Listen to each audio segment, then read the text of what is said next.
நீங்க என்ன நினைச்சாலும் சரிங்க ஐயா. அட சத்தியமா நான் 5வது படிக்கிற வரைக்கும் வள்ளுவர்னா சோசியக்காரன் தான் நினைச்சுக்கிட்டு இருந்தேன். ஏன்னா எங்க ஊர் பேராவணியில பாத்தீங்கன்னா வெறும் அரசாங்க பஸ் தாங்க ஓடும். நாங்க படிக்கும் போதெல்லாம் அப்படி மேலே ஏறி டவுன் பஸ்ல பார்த்தவனு வச்சாக்க ஒரு திருவள்ளுவர் படம் மாட்டியிருக்கும். ஒரு தாடி வச்சிருப்பாரு, ஒரு கையில ஓலைச்சுவடி இருக்கும், ஒரு எழுத்தாணி வச்சிருப்பாரு. சரி இவர் சோசி இருந்தாங்க நினைச்சேன். அட சத்தியமா 10வது நான் படிக்கிற போதுதான் ஆஹாஹா இது 4 மார்க்குக்கு வந்திருக்க மனப்பாட பகுதி அடிபுரலாம எழுதணுமேனு கொஞ்சம் வள்ளுவரை உள்வாங்கினேன். 12வதுல கொஞ்சம் தெளிவாயிட்டேன். 1984 நான் பூண்டி புஷ்பம் காலேஜில் படிக்க போனது தாங்க என்ன பிடிச்ச கெட்ட நேரம். காலேஜ் நல்ல காலேஜ், நான் லவ் பண்ண ஆரம்பிச்சது என்ன பிடிச்ச கெட்ட நேரம்.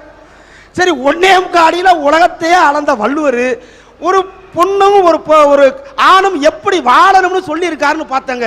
ஆனால் அவர் நல்லா தாங்க சொல்லியிருக்காரு. உடம்போடு உயிரிடை என்ன மற்றென்ன மடந்தையோடு எம்மிடை நட்பு. ஏதாவது புரிஞ்சுச்சா? பொழிப்புரை எடுத்து படிச்சு பார்த்தேன். என்னன்னா உடம்பும் உயிரும் சேர்ந்து இருக்கணுமா, அப்பதான் மனுஷனா. அது போல அந்த பொண்ணோட இருக்கணுமா, நம்ம இது உறவு இருக்கணுமா, அந்த நட்பு இருக்கணுமா மனைவியோட. அப்படியாங்க இருக்கு.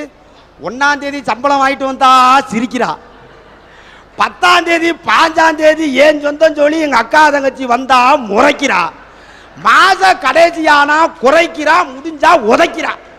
இந்த நிலையில நாங்க பட்டுக்கிட்டு இருக்கிறோம். எங்க வள்ளுவர் சொன்ன வாக்கு எங்க நிறைவேறுச்சு? அவங்க வீட்டு சொந்தக்காரங்க வந்தா மட்டும் வாயை இழிக்கிறாங்க. அண்ணன் உங்க மனைவி உங்களை அடிக்கிறாங்க. ஆமாமா, தப்பே கிடையாது. ஏன்னா புருஷன் தான் பொண்டாட்டியை அடிக்கணும்னு ஒன்னும் சட்டம் இல்ல நாட்டுல. சமயத்துல பொண்டாட்டியும் புருஷனை தூக்கி போட்டு மிதிக்கலாம். நல்லா விளம்பரம் பண்ணு. இப்படி வேலூர்ல போய் மைக்கெட்டு வச்சு விளம்பரம் பண்ணு. என்னன்னா 65,000 ரூபாய் காசு கொடுத்து ஒரு பல்சர் பைக் வாங்கிட்டு வர்றீங்க. அது ஸ்டார்ட் ஆகலைன்னா 2 மிதி ஜாஸ்தியா மிதிக்கிறீங்கல்ல. 6 லட்சம் ரூபாய் வரச்சனை கொடுத்து இவங்க வீட்டு அம்மா ஓட்டியாந்துருக்காங்க. சொன்ன பேச்சு கேட்கலன்னு 2 இழுப்பிலத்தை வாங்கிக்க வேண்டியது தானே நான் கேட்கிறேன். தங்கச்சி சொல்றது நல்லா தான் இருக்கு. நான் கேட்கிறேன், 65,000 ரூபாய்க்கு வண்டி வாங்கிட்டு வர்றீல்ல, அந்த வாங்கிட்டு வந்த வண்டி சரியா இல்லைன்னா நல்லா தூக்கி போட்டு நல்லா உதச்சு ஸ்டார்ட் பண்றீல்ல, அதே வண்டி 2 வருஷம் ஆகி போச்சுன்னா ஒரு 20,000 30,000 தள்ளுபடி பண்ணி 35,000 ரூபாய்க்கு விற்கிறீல்ல. 5 லட்சம் ரூபாய் செலவு பண்ணி என் பொண்டாட்டி என்ன ஓட்டிட்டு வந்தாள்ல, இப்ப நான் சரியா இல்லைல்ல, பக்கத்து வீட்டுக்காரி ஒரு 10,000 ரூபாய் கேட்கறான், கொடுத்துடுறது. இதை விட ஒரு பெரிய கொடுமை என்னன்னா, சாதாரணமா இங்க வந்திருக்க எல்லாருமே தெரிஞ்சுக்கிறேன்னு, ஒரு புயலோ ஒரு சூறாவளியோ வந்தாங்கய்யா, விஞ்ஞானி எல்லாம் என்ன பண்ணுவாங்கன்னா ஒரு ஆண் பேரு ஒரு பெண் பேர் வைப்பாங்க. முதல்ல ஒரு புயல் வந்துருச்சு வச்சாங்களா, அது ஆண் பேரு. 2வது உருவாகிற புயலுக்கு பேர் பெண் பேர் வைப்பாங்க. 4 வருஷத்துக்கு முன்னாடி பார்த்தீங்கன்னா ஒரு 3-4 ஆம்பளை பேர் வச்சாங்க மாத்தி மாத்தி மாத்தி. அதெல்லாம் என்ன மாதிரி இங்க வந்திருக்கிற ஆளு மாதிரி சத்தம் போடாம அடங்கி போச்சு, எந்த பாதிப்பும் இல்லைங்க. ஒரு 3 புயல் உருவாச்சுங்க பொம்பளை ஆளு பேர்ல. கேத்ரீனா, ரீட்டா, எல்மா, 3 லட்சம் பேரை காணோம். தமிழ்நாட்டிலே 30,000 பேர் க்ளோஸ். ஆனா அதை விடுங்க, இனியாச்சும் நல்ல காலம் பிறக்குமா இந்த ஆண்டவன் அருளாலே நாங்க சாமி கும்பிடுக்கு தெரியுறோம். இப்ப 2 மாதத்துக்கு முன்னாடி ஒரு புயல் வந்துச்சுங்க. சண்டால புயலுக்கு பாகிஸ்தான்காரன் பேர் வச்சா, அதுக்கு நர்கீஸ்னு பொம்பளை ஆளு பேரு. மியான்மரையே காணோம், அழிச்சு பிடிச்சுங்க. அதெல்லாம் விடுங்க ஐயா. எனக்கு உண்மையிலேயே சங்கடம் என்ன தெரியுமாங்க, பொண்டாட்டி மதிக்கல பிரச்சனை இல்லைங்க, அம்மா மதிக்கல பிரச்சனை இல்லை, அக்கா தங்கச்சிய மதிக்கல பிரச்சனை இல்லைங்க, இந்த வார வட்டிக்காரன் நம்மால் தானே அவன் மதிக்க மாட்டேங்கிறான் ஆம்பளைய. ஒரு 100 ரூபா கடன் வாங்கி கொடுங்க வார வட்டிக்காரன்ட்ட. ஐயா நான் 14,227 ரூபா சம்பளம் வாங்குற ஹெட் மாஸ்டர், ரொம்ப முறையா இருக்கு, ஒரு 500 ரூபா பணம் குடியா 1ஆம் தேதி சம்பளம் வாங்கி தர்றேங்கிற. அவன் சொல்றான், அக்கா வீட்டில் இருக்காளா? எதுக்கு அக்கா? அக்காவை எதுக்கு ஒரு வார்த்தை சொல்லுங்க, நான் அவங்கள்ட்ட கொடுத்துட்டு போறேங்கிறான். நான் என்ன கேட்கிறேன், என் பொண்டாட்டி சொல்லி தான் அந்த 500 ரூபா வாங்கி நான் குடும்பம் நடத்துறோம்னா குருண மரத்தை நான் செத்தா என்னங்கிறேன்? எதுக்குங்க வாழ்க்கை? ஆனா இது விடுங்க, வார வட்டிக்காரன் பேங்கு. ஐயா 14,227 யூனியன் ஸ்கூலு கவர்மெண்ட் வாத்தியார் தானா, பர்சனல் லோன் தாங்கங்கிறேன். என்ன யாருமே பேங்க் பக்கத்து பார்க்கவே மாட்டேங்கிறாரு, மேனேஜர் ஃபீல்டு ஆஃபீஸர்லாம். அங்கிட்டு பூரா பார்க்குறேன் மஞ்சளா ஒரு 15 சேலையில், அப்படியே பார்த்தா ஊதா கலர் சேலையில் ஒரு 15. என்னன்னு கேட்டா மகளிர் சுய உதவி குழுவான். அங்க செவனப்பா போகுது, பெப்சியா போகுது, இங்க பச்சை தண்ணிக்கு வழி இல்லாம நான் நின்றுகிட்டு இருக்கிறேன். ஃபீல்ட் ஆஃபீஸர் போறாரு, அப்புறம் அது களஞ்சியம் குழுவா? வாங்க வாங்க வாங்க, உங்களுக்கு 30 lakhs கடந்துடுறேன். கயிறு ஃபேக்டரி வைக்கிறீங்களா? 20% மானியம். இங்க 500 ரூபாய்க்கு வக்கல எங்களுக்கு, அதுங்களுக்கு 30 lakhs தான். நான் என்ன கேட்கிறேன், இதுக தனியா திரியிறம் போதே நாரி நாத்தறது கிடக்குறேன். நாங்க இதுல குழுவா சேர்ந்து அது வடும் கொழு கொழுன்னு தெரியுது. நாங்க புழுவா துடிச்சுக்கிட்டு இருக்கிறோம் ஐயா. இந்த இதெல்லாம் எங்க போய் நாங்க சொல்றது? நீங்க கூட சொன்னீங்க ஐயா, நம்ம சொந்தத்துக்கு செய்யணும்னா உயிரே போயிடும், அவங்க சொந்தம்னா அப்படி எதை வேணாலும் கொடுங்க. நீங்களே சொன்னீங்களே மகராஜன், உண்மையாதாங்க. பாக்குறேன், ஒரு நாளைக்கு முன்னாடி எங்க அக்கா வந்துச்சு. நல்லா இருந்தவ என்ன பண்ணா, திடீர்னு ஆளை காணா. எங்க அக்கா வந்து தம்பி தம்பி இங்க வாடானுச்சு. வாக்கா எப்பக்கா வந்தான்ட்டு பல்வளைக்கிட்டே வந்தேன். நீ இன்னும் திருந்தவே இல்லையாடா? அங்க வார அத்தாச்சிக்கு 3 நாளா முடியலையா, நீ ஆஸ்பத்திரிக்கே ஏன்டா கூட்டிக்கு போலேன்னுச்சு. நான் சொன்னேன், இல்லை நல்லா தானக்கா, நீ இப்படி தான் எப்போ பார்த்தாலும் சொல்லிக்கிட்டு ஊழிச்சுக்கிட்டு சொல்லிக்கிட்டே இருப்பேன் நீ. ஆனால் நான் போய் கேட்குறேன் அத்தாச்சிக்கிட்ட, அத்தாச்சிக்கு முரண்டு தான். எது, எங்கள் அக்கா வந்தா என் பொண்டாட்டிக்கு முரண்டும், என் தங்கச்சி வந்தா என் பொண்டாட்டிக்கு பொறடியை வெட்டும், அவங்க அண்ணன் தம்பி அவங்க அக்கா தங்கச்சி வரட்டும், டைபாய்டில் இருந்தாலும் கிளுகிளுன்னு திருவாரூர் தேர் மாதிரி எழுந்திரிச்சு நின்றுக்குறாங்க. ஒன்னே ஒன்று சொல்றேன், நம்ம அக்கா தங்கச்சிக்கு செய்யறதுனாக்க அதுக்கு உயிரே விட்டுரும். அவங்க அக்கா தங்கச்சிக்கு நீங்க என்னத்த காசு இல்லையன்னு யோசனை பண்ணுங்களே, என்ன சொல்லும் தெரியுமில்ல, யார் வீடா இருந்தாலும் சரிதான். நீங்க யாருக்கு செய்யறீங்க? ஏன் தம்பிக்கு தானே செய்யறீங்க? அவன் நாளைக்கு நல்லா இருந்தா நமக்கு எதுவும் செய்ய மாட்டானா? நமக்கு தானே அவன் பண்ணுவான். நான் என்ன கேட்கிறேன்னா, நான் யாருக்கு செய்ய போறேன்? ஏன் தம்பிக்கு தானே செய்ய போறேன். அவன் நாளைக்கு நல்லா இருந்தா எனக்கு செய்யாம அவன் யாருக்கு செய்ய போறான்? எந்த பொம்பளையாச்சும் ஒத்துக்குருமா? நீங்க அவங்க அப்பா வீட்டுக்கு, அவங்க அண்ணன் தம்பிக்கு, அவங்க அக்கா தங்கச்சிக்கு உங்க சொந்த வீட்டை வித்து கொடுங்க சரின்றும். நமக்கு ஒரு மோதிரத்தை கூட நீங்க அட வைக்க முடியாது. ஆகவே உலகத்தில் உள்ள நிஜங்களில் எல்லாம் உண்மையான நிஜம் எது என்று சொன்னால் ஆண் பாவம்.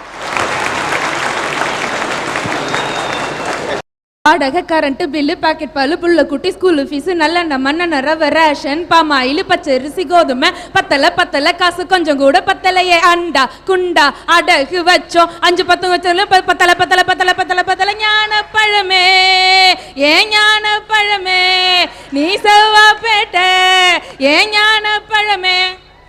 இந்த பாட்டு பேட்டரை பாட்டு கேட்டிருக்கிறோம்ல எல்லாரும். என்ன சொல்லுது இது? உலகத்துல இன்னைக்கு நடந்துகிட்டு இருக்கிற ஒரே விஷயம் பணம் பணம் பணம். அந்த காசுங்கிற கடவுள் என்னைக்கு நம்ம பக்கம் கடைக்கண் பார்வையை திருப்புறாரோ அன்னைக்கு தான் மனுஷனுக்கு முன்னேற்றம்ங்கிறதே இருக்கு. நம்ம நாட்டினுடைய தேச தந்தை காந்தியடிகள், அவருக்கு நன்றியை செலுத்தும் விதமா அவரை வேற எந்த ஒரு இதுலையாவது பயன்படுத்தினா நம்மளால காத்தோட பறக்க விட்டுருவான்ட்டான். அரசாங்கத்துல என்ன பண்ணாங்க, ரூபா நோட்ல போட்டு அடிச்சாங்க அவருடைய முகத்தை. சரிங்களா? அந்த காந்தி தாத்தா முகமும் அதுல எப்படி இருக்குன்றீங்க? 5 ரூபாய் நோட்ல லேசா சிரிச்சிருப்பாரு, 100 ரூபாய் நோட்ல சுமாரா சிரிச்சிருப்பாரு, 500 ரூபாய் நோட்ல பாத்தீங்கன்னா பக பகன்னு பொக்கவாய் தெரியற மாதிரி சிரிச்சிருப்பாரு.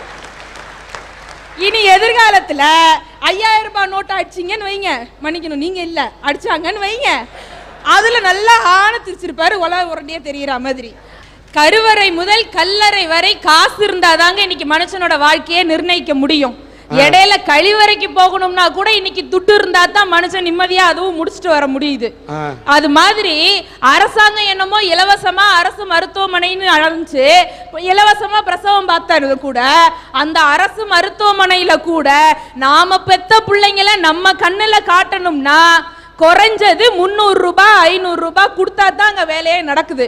அதுலயும் பொம்பளை பிள்ளைன்னா 300, ஆம்பளை பையனா 500 ஆமா. இது என்ன நியாயம்னு நான் போய் கேட்டேன். அதுக்கு அவங்க சொன்னாங்க, பொம்பளை பிள்ளை பிறந்தா செலவு அதிகம், பாவம் அந்த அம்மா அப்பா செலவு செஞ்சு கஷ்டப்படுவாங்க, அதனால இப்பல இருந்தே நாங்க சிக்கனப்படுத்தி 200 ரூபாய் மிச்சம் பண்ணி கொடுக்குறோம்ங்குதுங்க. அந்த மாதிரி இருக்குது. அதே போல பிள்ளை வளர்ந்து போறாங்க ஐயா. வளர்ந்துட்டு இருக்கும் போது எப்படி இருக்கான் பாருங்க. வீட்டுல அம்மா ரசம் வச்சுட்டு இருப்பாங்க, அப்பதான் அவங்களுக்கு ஞாபகம் வரும் கடுகு தீந்து போச்சுன்னு. பையனை கூப்பிட்டு, டே தம்பி இந்த பக்கத்து கடையில போய் 5 ரூபாய்க்கு கடுகு வாங்கிட்டு வாடா அப்படிம்பாங்க. இவன் போமா முடியாது அப்படிம்பா.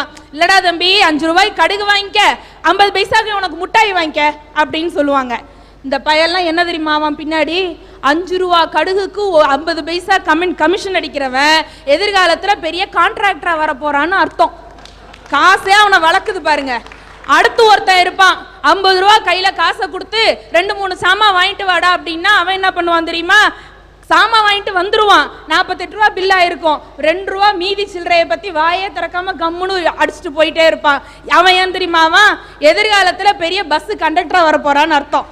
பாக்கி சில்லறைய பத்தி கவலையே பட மாட்டான்.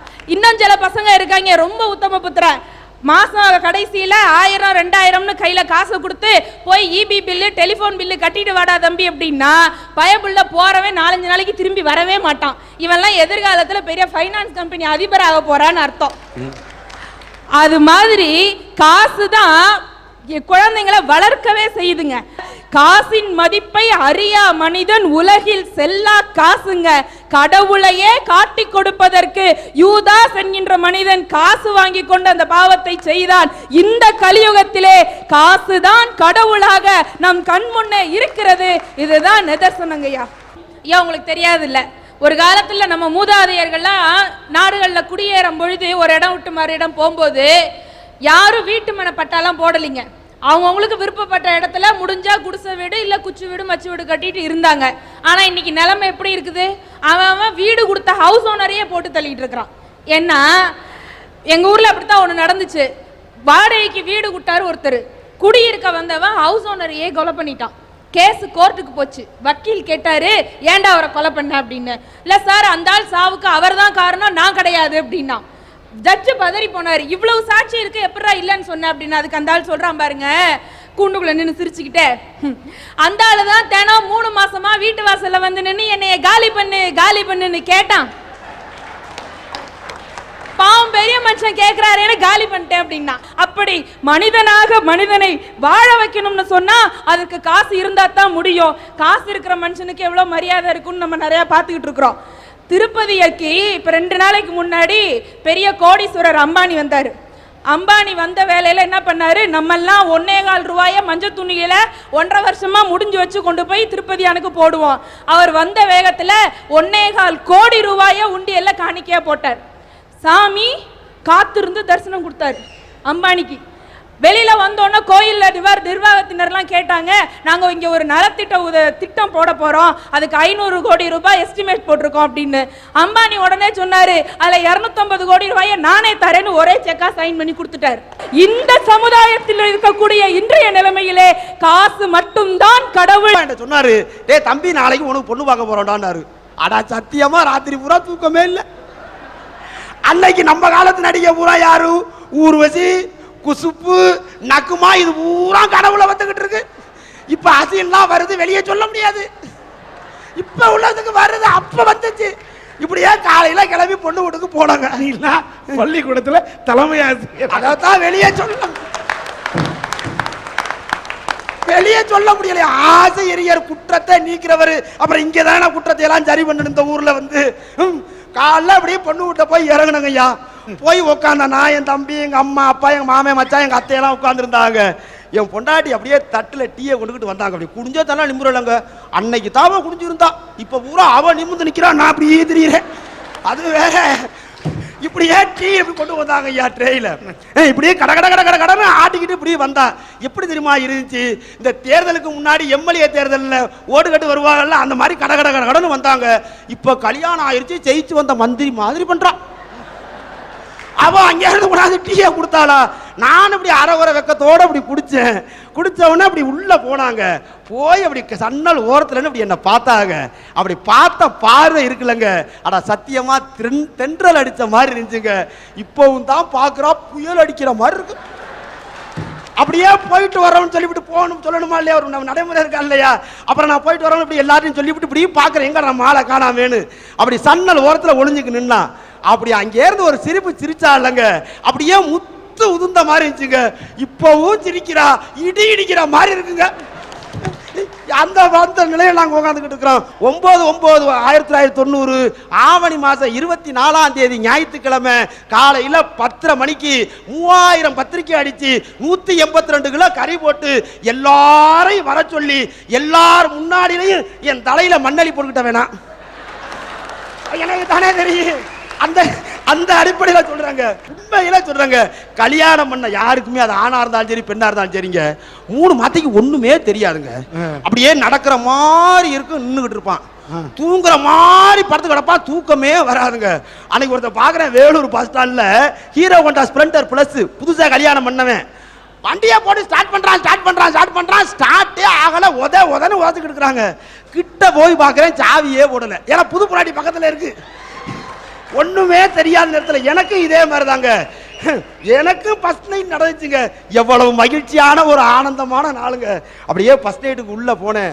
உண்மையிலே நான் படம் பார்த்ததெல்லாம் எப்படின்னாக்க, அதில் மாப்பிள்ளை கட்டிலில் உட்காந்துருப்பாரு, பொண்ணு இங்கே இருந்து அப்படியே டம்ளரில் பாலை கொண்டு போகும், இது பாதி குடிப்பாங்க, அவங்க பாதி கொடுப்பாங்க. அப்படியே பொண்ணு மாப்பிள்ளை காலில் விழுந்து கும்பிடும், ஆசீர்வாதம் பண்ணும். இது நம்ம படத்தில் பார்த்ததுங்க. இந்த கற்பனையிலே நான் உள்ளே போகிறேன், கட்டிலில் என் பொண்டாட்டி உட்காந்துக்கிறான். என்னடா ஆரம்பமே சரியில்லையே, ஓப்பனிங்கே சரியா இல்லையே அப்படின்ட்டு என்ன பண்ணேன், இப்படி போனேன். இப்படி எழுந்திருச்சு இப்படி டம்ளர் எடுத்து பாலை கொடுத்தா. அது காலையில வாங்கியிருப்பான் உங்களுக்கு, சாயங்காலம் காய வச்சிருப்பான் உங்களுக்கு, சில்லுன்னு இருந்துச்சு. பழக்கத்தோயத்தில் கடன்னு குடிச்சு விட்டேன். எனக்கு தீனா எதுக்குன்னா இல்ல ஆளுக்கு பாதியானா, இப்ப அது வரை மெயின்டைன் ஆகிட்டு இருக்கு, அது வேற தனி. இதுல என்ன ஆகி போச்சா, டக்குன்னு அவ போய் கட்டில உட்காந்துக்கிட்டு இங்க வாங்கலே, நான் கிட்ட போனேன், உட்காருங்கண்ணா. நான் மெதுவா உட்காந்தேன். ஏன்னா அவ கொண்டாந்த கட்டில், நம்மோடு கட்டில்னா வேகமா உட்காரலாம், நமக்கு அது வரைக்கும் பாய் தானே. என்ன நடந்துச்சுன்னே தெரியலங்க. ஒரு 2 மாசம் ஆயிருக்கு உங்களுக்கு. என்னங்க வீட்டில் அரிசி இல்லை, சரக்கு சாமான் இல்லைன்னா, என்னடி வீட்டிலாம் பத்தாப்பட்டில் நெல் இருக்கு, அப்பா தான் சரக்கு சாமான் வாங்கிட்டு வந்துருப்பாருங்கிறேன். அறிவு இருக்கா உங்களுக்கு? நம்ம தனியா வந்து 2 மாசம் ஆச்சுங்கிறாங்க. என்ன நடந்துச்சுன்னே தெரியல. இந்த தலையாணி மந்திரம்னு ஏதோ ஒரு மந்திரத்தை எவன் கண்டுபிடிச்சான், அவனை ஆளை தேடிக்கிட்டு இருக்கிறேன். அந்த மந்திரத்தை ஓதி பித்து பிடிக்க வச்சு நல்லா இருந்த குடும்பத்தை பூரா 2 ஆக்கி இப்படி பண்ணிக்கிட்டு இருக்குங்க. ஆகவே உலகத்தில் உள்ள நிஜங்களில் எல்லாம் உண்மையான நிஜம் எது என்று சொன்னால் ஆண் பாவம்.